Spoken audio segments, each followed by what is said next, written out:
अस्सलाम वालेकुम। आज हम ऐसे लिखेंगे। टॉपिक है आवर नेशनल फ्लैग। ये 10 लाइंस पर मुश्तमिल होगा। ग्रेड 2 और ग्रेड 3 के स्टूडेंट्स के लिए है। नेक्स्ट वीडियो में ग्रेड 4, 5 और 6 के लिए इसी टॉपिक पर पैराग्राफ की सूरत में ऐसे होगा। अब काइंडली मेरा चैनल सब्सक्राइब कर लें, बेल आइकॉन बटन प्रेस कर लें ताकि न्यू वीडियोस का नोटिफिकेशन आपको मिल सके।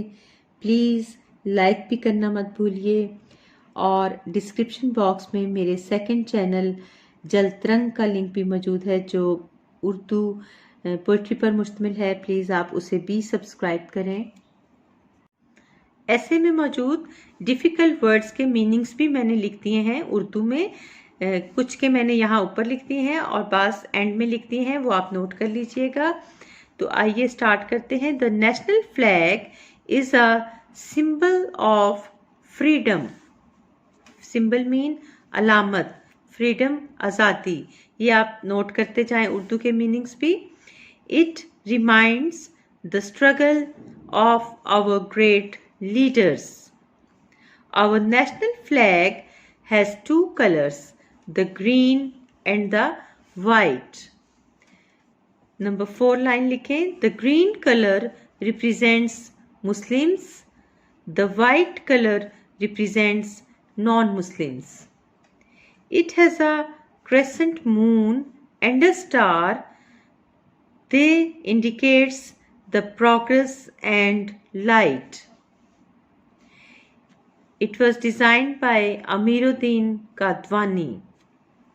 I display it at my house on our national festivals. I respect and love my national flag. अब ये मुश्किल वर्ड्स के मीनिंग्स नोट करें।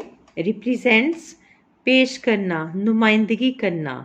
नॉन मुस्लिम्स गैर मुस्लिम। क्रेसेंट मून हलाल चांद।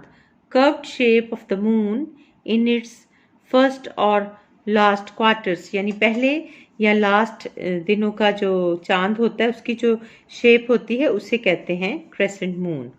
इंडिकेट्स जाहिर करता है, इशारा करता है। डिज़ाइंड खाका तैयार करना, नमूना बनाना। डिस्प्ले नुमाइश करना, मुजाहरा करना या दिखाना। फेस्टिवल तकरीब, त्यौहार। रिस्पेक्ट इज्जत करना, एहतराम करना।